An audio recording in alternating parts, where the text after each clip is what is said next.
Your value increases when you add value to others. If you want to become more successful and you want to win more in whatever that you do, then here's a trick.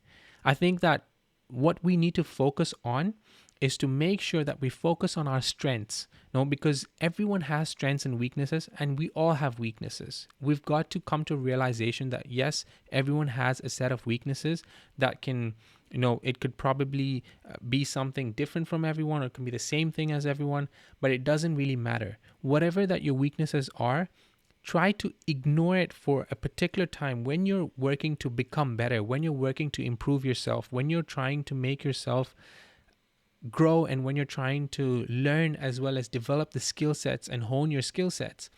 Focus on making sure that you really keep so much time and effort, and you put so much time and effort on developing your strengths, because your strengths are what is going to put you forward and put you on the path to moving forward.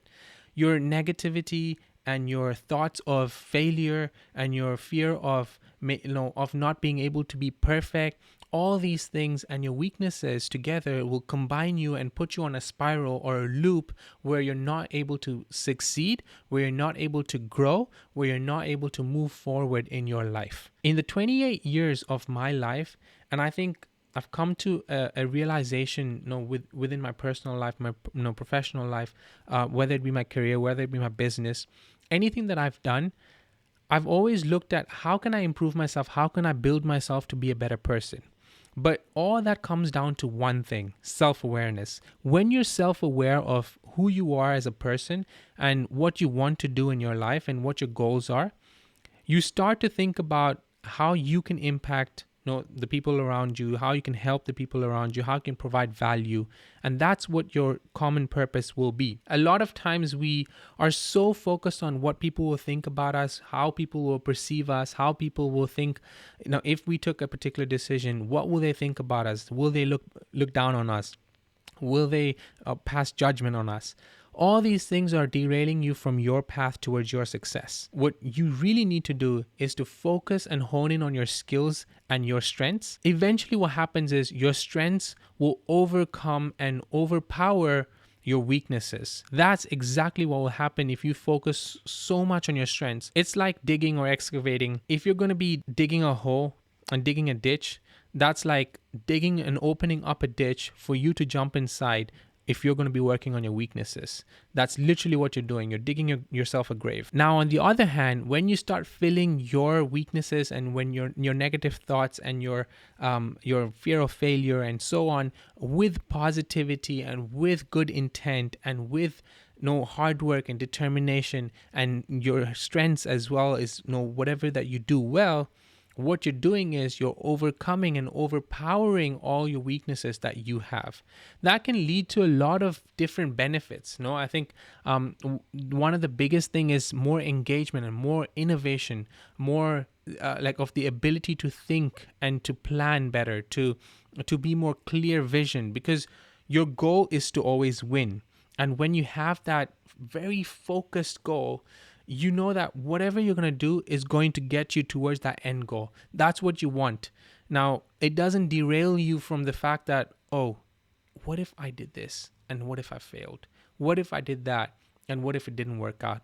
That's not where you're going to be. And all this leads to a greater satisfaction of what you actually are doing. So whatever that you put forth in front of you to do, you will be more satisfied with it. You will be more happy with the results. Whether you win or lose, that's not the question here. You might be losing 100 times. You might be losing more than you're winning. It doesn't really matter.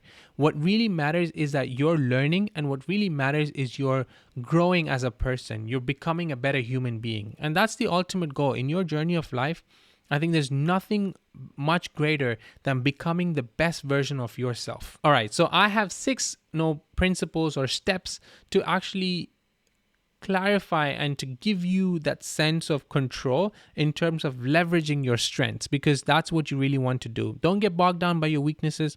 Don't get bogged down by your failures, because all that's going to do is it's going to put you backwards. It's setting you on a U-turn from your success. Ideally, what you want is self-awareness, having self-awareness to know what your strengths are, what your weaknesses are, how you can differentiate both. By doing that, it gives you a really strong nature to be able to understand yourself. And not a lot of people can actually say that this is my path, this is what I want to do, this is what my goals are, this is my vision for my life. So understand, create a way to actually assess yourself. This can be so, like, you can go and Google it. There are so many ways to understand what your goal is, or what sort of strengths that you have. There are so many quizzes and exams, or tests that you can take, assessment tests that you can take. I wouldn't say all of them are good, but what I would say is, through your practicality, through your life situations, you would have understood yourself, how you react in certain situations, how you develop skills in certain situations, how you interact with people and engage with people. Take learnings from those things, because that's realistically what's happening when you're in the heat of the moment. So let's say I'm a short-tempered person. If I'm a short-tempered person in a heated argument, my general tendency will be always to be reactive, and not be understanding of the situation and then take a decision. So these are ways in which you learn. And I would say you need to know yourself much better than like anyone around you, and that can only happen if you take time to actually reflect on yourself, reflect on your journey, reflect on the things that you've done, said, how you acted in certain situations. And by doing that, it helps you.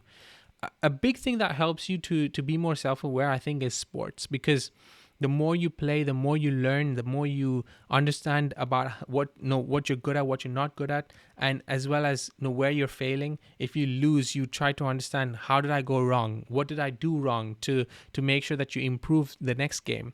So in that way, it aligns you to think in that manner, and that gives you that reflective mindset of being able to close that feedback loop for yourself, to understand what you need to work on, to improve on certain things, and then push yourself to be better the next day. And the second thing is to make sure that you align your tasks to your strengths, because let's say we're working on a particular project, and your strengths are on the marketing and the sales aspect, or your strengths are on the product side. Align all your tasks to fit into what your strengths are. So if you're going to work on product, and if you're going to work on development of the product, then focus your strengths towards that, focus your tasks towards that, focus whatever you're going to do, make sure that it gives you the ultimate result of being able to make that product or service better for everyone. Right? If you're in the sales side, your focus is to sell. Now, if your focus is to sell, how do I make sure all the tasks that I do is lining up with more sales, more leads in the funnel? And that's how you will be able to be more productive and more effective and efficient for your particular career, your business, or whatever it is that you want to accomplish in your life. The third thing, which is really close to my heart, and I think it's very important, is to always be on the lookout to learn and develop yourself. This can be through courses. This can be through realistic learning experiences. Put yourself in challenging situations. See how you tackle the situations.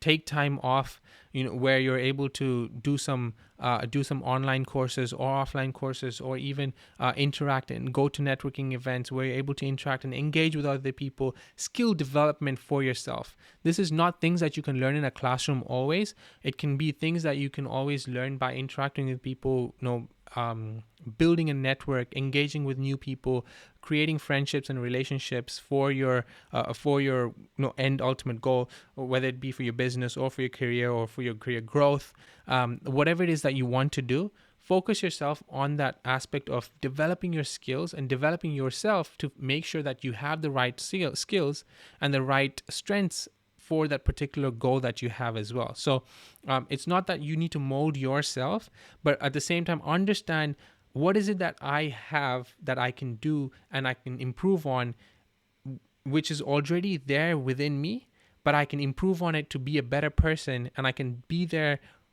to make sure that I can invest in myself and put back more effort and time and value for becoming a better version of myself. The next point I want to talk about is to make sure that you're understanding what you have and what you want to accomplish, and to align your goals based on your strengths.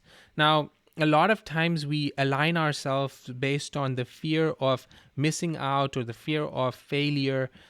We think that if I did it this way and if I failed, it's going to look bad. So I'm not going to do it that way. I'm going to take the safer route.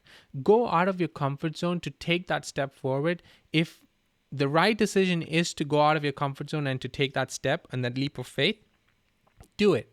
Do not hesitate, because if you have the strengths, have the optimistic mindset, have that optimistic mindset to be able to take that leap of faith in yourself, to be able to accomplish what you set out to do. Now, I think you need to believe in yourself more than anyone believing in you.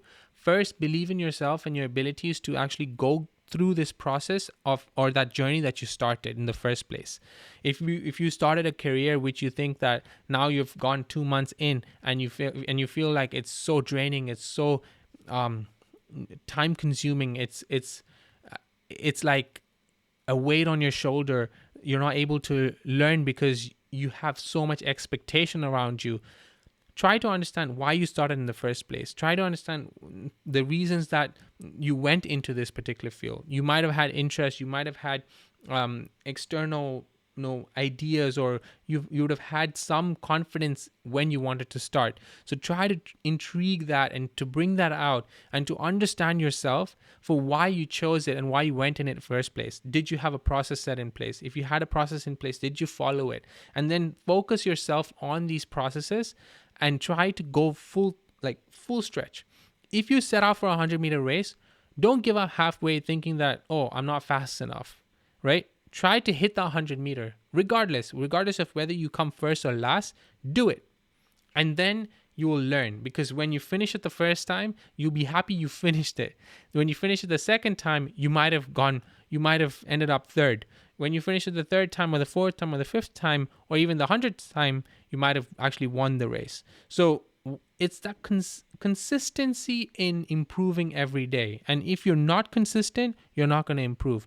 So understand that you need to figure out a way to actually improve yourself. And for students or for anyone who's currently studying, I think when you're preparing for exams, it's an important aspect to look at. You have 10 topics. If 8 out of the 10 topics are topics that you're really strong in, make sure no one can come and question you on those 8 topics and point you on something that you don't know.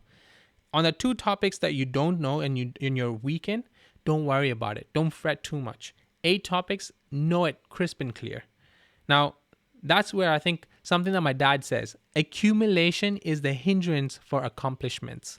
Now, what it means is basically you procrastinating and dumping in all your work. Oh yeah, I'm going to do it in 2 days. I'm going to study in 2 days. I'm going to study in 3 days. I'm going to study next week. And the day is nearing. Exams are nearing. What's it doing to your mind? It's making you think that you can do it, but on that day that you sit to do it, you have too much. You have too much on your plate. Because everything that you're not seeing is always it always looks smaller in your imagination. And then when you sit to do it, like when you actually sit to actually do the work, it expands. It's a whole big meatball. So don't accumulate. Never accumulate things. If you have time for it today, put in that 1 or 2 hours. If it's 15 minutes, put in that 15 minutes. If it's 20 minutes, put in that 20 minutes. It doesn't have to be that full-blown, full day, just studying night out. But put in that little bit of time over a period of time.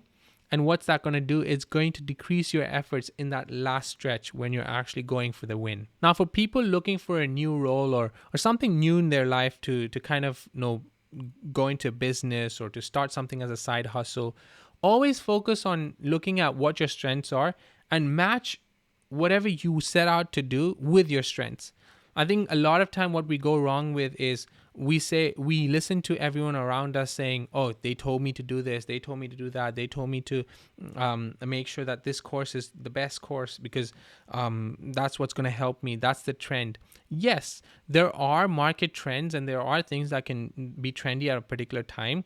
But at the same time, when you're looking in the long run, your interest and your key interest in a particular subject matters more than just the market trends. You do have to look into the market trends, but don't let that weight of the opinions of people around you push you down to taking a decision which you do not like. I would say focus on what your strengths are. And I think if you have a particular strength in a particular area, even if the market is not doing really great in that particular area at a particular time, you will find a need or a niche for yourself to be able to succeed, or to pivot into another business or into something else as a competitor, or even bring out a new scope of a product for that particular industry to solve particular needs and issues. That's where, as humans, we're adaptable. We're creatures, innovative creatures that can bring out new ideas. That's where innovation starts, because we're able to bring solutions to problems, current problems in the market. So always put yourself in challenging situations to learn and understand that. And finally, who you hang out with is really important.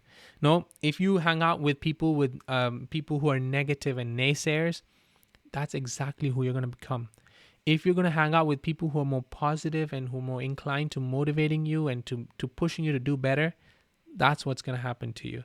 So always choose wisely on who you surround yourself with. Choose yourself with like-minded people who are motivating, encouraging, who want the best for you, who want to actually see you succeed, who you also want to see succeed. You want to grow together. And that's what's going to ultimately help you be successful in the long run.